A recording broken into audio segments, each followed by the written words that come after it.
Hi, everybody. This is Rabbi Yitzhak Surya, and I just wanted to talk to you for a couple minutes here on an article I just read today that speaks to the times we're living in, speaks to the day and the hour, and it's very relevant to where all of us are really living at right now in 2020 with everything going on around us. And it was an article entitled "Virginia Urges Residents to Anonymously Report Churches for Congregating," and this is taken from LifeSite News, talking about the governor essentially promoting people snitching on their neighbors as to people that aren't wearing face masks and are congregating uh, in churches in greater numbers than the supposedly is allowed by the state. Now, we could debate the health aspects of this all night long, but the fact is that this is an extremely dangerous type of society to create. And really, we create the society around us. Our neighbors create the society around us. We can't control our neighbors or people around us, but we all collectively create our world around us. And this is not, like I said, we could debate the health aspects of many things, but this is not the kind of society that we want to create. And I know it's all being done in the name of saving people and so forth, and that can be debated. But ultimately, we'll be shooting ourselves in the foot with this kind of world because really the health reasons, in my opinion and many other people's opinion, yes, there's a real virus and it has a certain amount of potency, et cetera, et cetera. But ultimately, these things are ostensible reasons. And the greater, bigger picture behind this, whether the virus is potent or not, the real bigger picture here is that a society is being created for total control of all human life. And let me just, before going any further into this, let me just show you the articles here. Right here, we can go to LifeSite News. Virginia urges residents to anonymously report churches for congregating. And it has a picture here of Governor Ralph Northam, who has a questionable past himself. Just to give you a little idea of who we're talking about here, who this individual is. He has college pictures of medical school. Here he is, Ralph Shearer Northam, and this is apparently him with the hot rod and the cowboy hat and the nice medical school jacket on. And this is also him here. And the article doesn't state which one he is. This is actually from another article. If we go here to the Virginia Health Department article here in the Washington Free Beacon, it doesn't state which one he is. I don't know if he admits to which one he is, but he is either A, dressed in blackface and mockery of black people, or he is dressed in B, in the white cone Ku Klux Klan robe. Take your pick. Either one of those is him. So that's the governor we're talking about here. Virginia Health Department, Virginia governor here. Here's another headline: Virginia Health Department urges citizens to snitch on churches, gun ranges for violating Democratic governor's COVID-19 regulations. God forbid.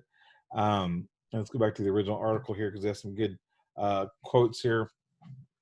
The Washington Free Beacon reports that the health department's website has been updated to include the option to anonymously report the state neighbors who exceed the emergency limits on building capacity or refuse to wear masks. Horror of horrors.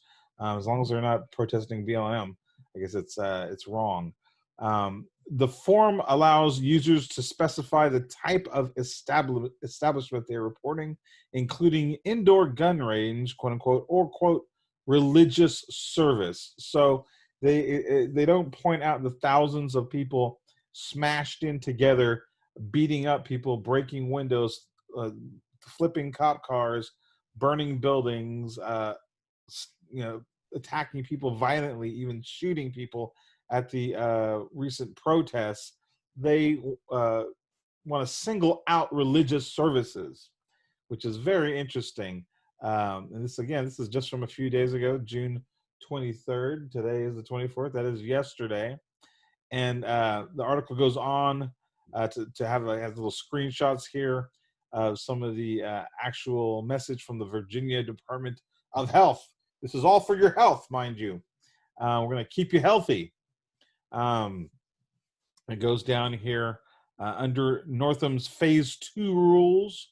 Religious services, quote, religious services must be limited to no more than 50% of the lowest occupancy load on the certificate of occupancy of the room or facility in which the religious services are conducted.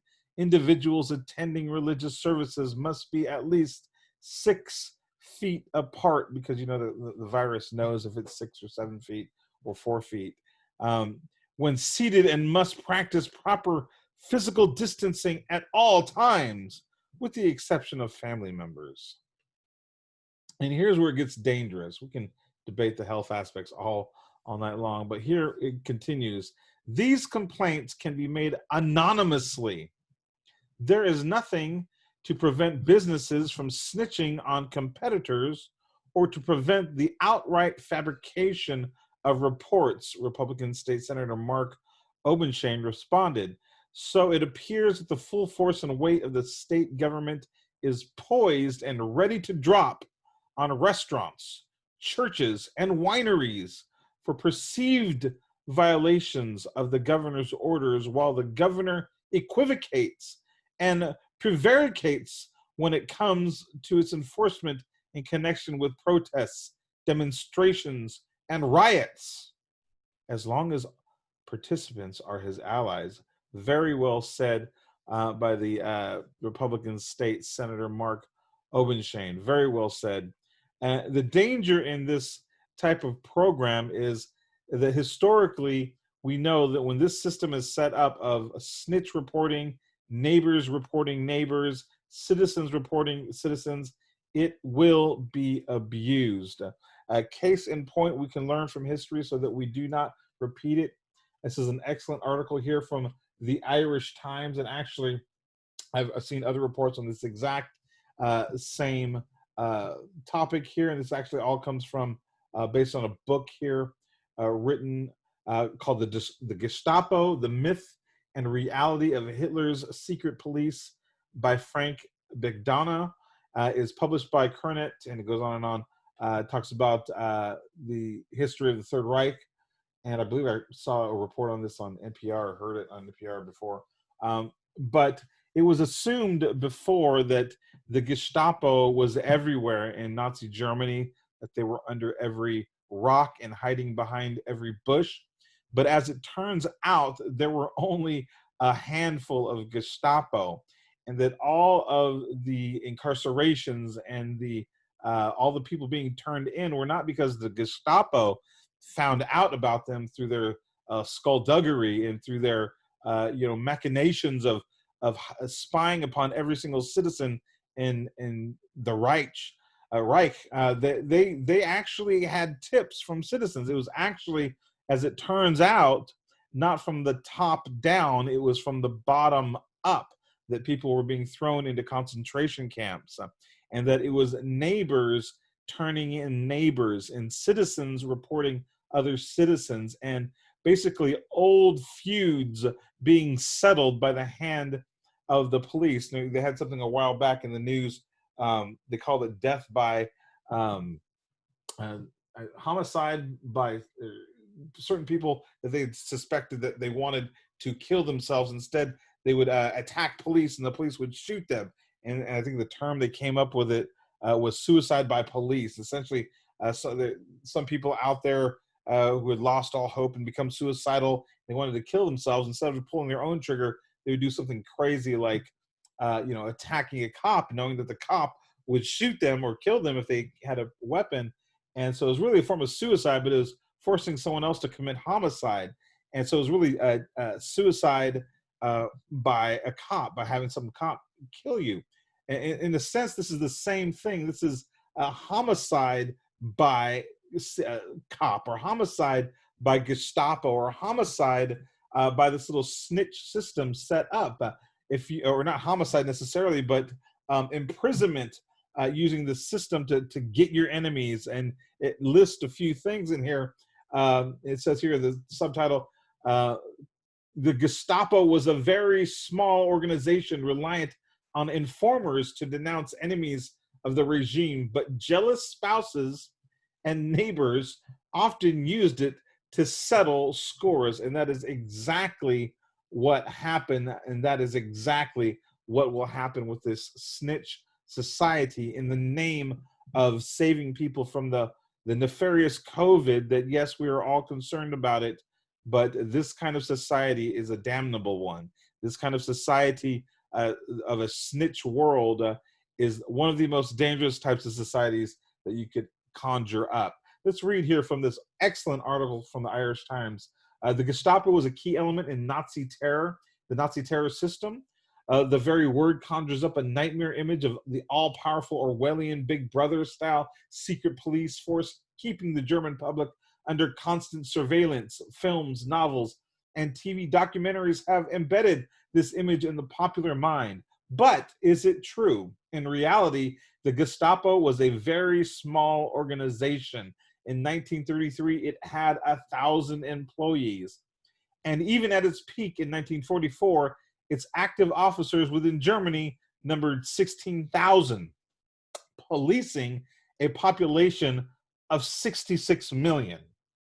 66 million people. In Dusseldorf, with a population of 500,000, there were 126 Gestapo officers in 1937.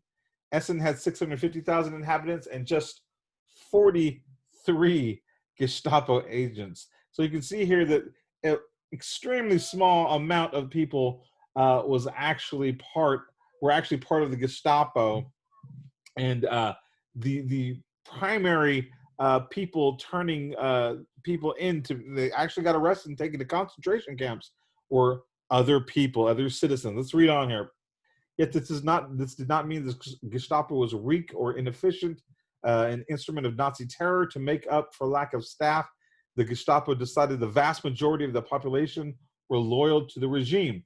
It ruthlessly targeted its resources against groups within German society defined as political opponents, most notably communists and socialists, religious dissidents, Jews, and a much broader group of racial enemies. So let me just say this right here. You may think you're going to get your neighbor who's not wearing a mask or maybe doing something that you don't think is healthy, and ultimately it's going to come back to you. Ultimately, somebody's going to turn you in. You may think you're a protected class, you're the good citizen. As they say about Germany, it was the Reich thing to do. But eventually you reap what you sow, you get what you give, and what goes around comes around. You may think you're in a protected class of citizenry that it cannot be turned in, and because you make sure you wear your mask. But ultimately, it does not matter if you wear your mask. Let's go on. This is excellent stuff here. If you did not belong to any of these groups, then you had no reason to fear a knock on the door late at night by a Gestapo officer, so they thought. And it goes on to list these individuals who were actually arrested and taken to the concentration camps that had nothing to do with any of this, but they were old scores being settled. Amen. Let's go on here. It has been estimated that only 15% of Gestapo cases started because of surveillance operations. A far greater number began following a tip-off from a member of the public, your next door neighbor. Not just your next door neighbor, it was people's own wives, people's own husbands that were turning them in. Let's go on. Every allegation, no matter how trivial, was investigated with meticulous and time-consuming thoroughness. It has been estimated that about 40% of these denunciations were personally motivated. That's about half of all the Gestapo cases were personal scores being settled. A Berlin stoker reported a prostitute who had given him venereal disease. Nothing to do with the Reich, nothing to do with actual law and order, nothing to do with right or wrong. A hooker gave him venereal disease, and so he turned her in to the Gestapo, probably saying she was against Hitler or a Jew or something like that. She was placed in a concentration camp. Gestapo officers were extremely wary of husbands and wives who informed on each other. A housewife in Mannheim told the Gestapo her husband was making derogatory comments about Hitler's regime. After a lengthy investigation, it emerged that the wife wanted her husband out of the way to continue a love affair with an off-duty soldier. So she was an adulterous woman, and she turned in her own husband to get him put in a concentration camp, or at least try to, so that she can carry on her an adulterous affair. COVID, snitches, reporting other people. I'm here to tell you, if you create that kind of society, it's not going to be masks.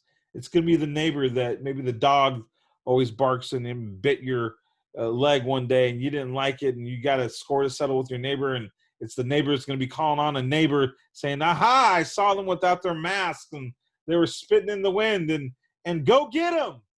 COVID Gestapo, save us. COVID Gestapo, save us from our neighbor.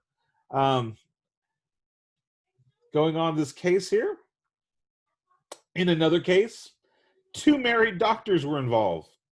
Now, these are not, what some people would think are people living in the gutters of society or hookers or pimps or anything like that. These were 2 doctors, 2 people of letters and academia and education. The wife accused the husband of carrying out illegal abortions. This led to his arrest and imprisonment. The husband claimed his wife had a vengeful motive. The husband had passed on a sexually transmitted disease to his wife while carrying on a love affair. Her motive was revenge, but he served 8 months in prison before this was finally established.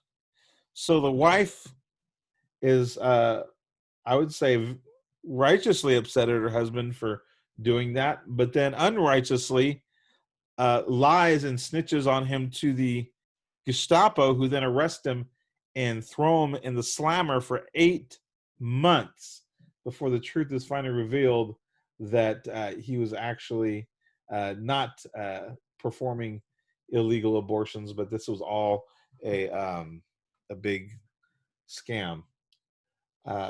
This is the kind of society that we run the risk of creating with this snitch culture that is being promoted by governors who are out of control, power freaks right now, with the delusion of unlimited power at their fingertips, really godlike divine kings of ancient Babylon that felt that they had a right to rule the people because God had put them there and that they were manifest gods themselves.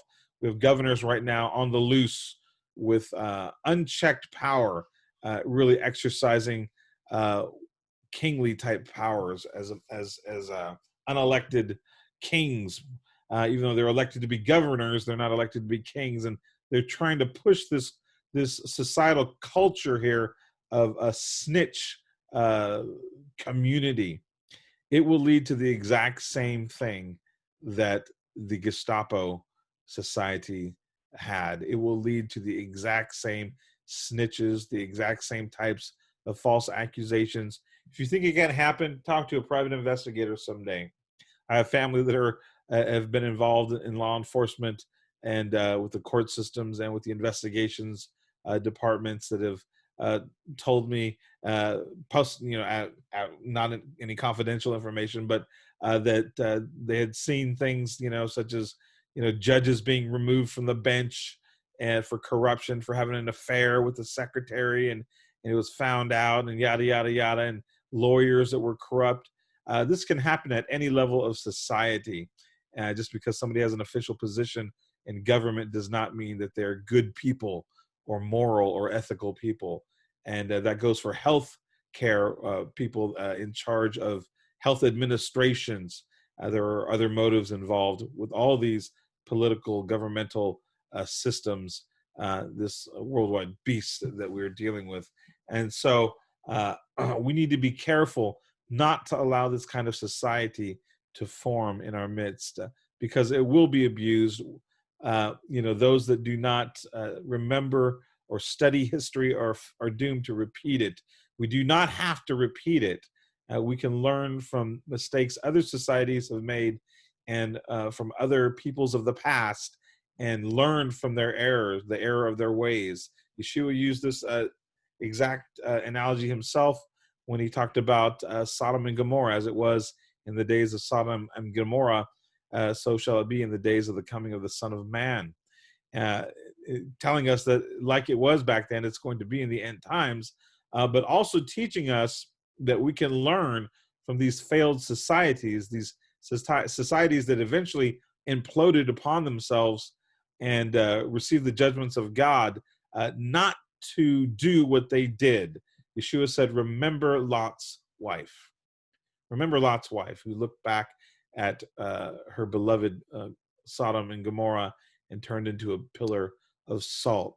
So we can learn from these people that received the judgments of God and had failed societies that imploded and collapsed upon themselves, not to do what they did and how not to do things. In Jesus' name, B'Shem Yeshua, I pray that America wakes up and comes to repentance and has that Nineveh moment where America repents of its sins, repents of its wickedness and the path that it's leading down to. And just maybe we can avert the judgments of God in the end time that are coming in this world, and the natural consequences of following sin and unrighteousness and unethical behavior. There are natural consequences that come from that, and that is a collapse of your worldwide empire or society. We don't have to follow down the roads that Sodom and Gomorrah followed down, or that any other society, we could name Pompeii, whatever. We don't have to make the same mistakes that Nazi Germany made, and that they had there with the Gestapo. In the name of Yeshua, I pray that this society never gets a foothold in America. God bless you. Stay prayerful, stay vigilant, and stay hopeful in the name of Yeshua. I know I come to everybody with a lot of heavy news, but ultimately I have hope because I know how the Bible ends, and I know that God's people ultimately will conquer the enemy, and we will ultimately have the victory through Yeshua, the Messiah, when he returns. B'Shem Yeshua, God bless you in the name of Yeshua.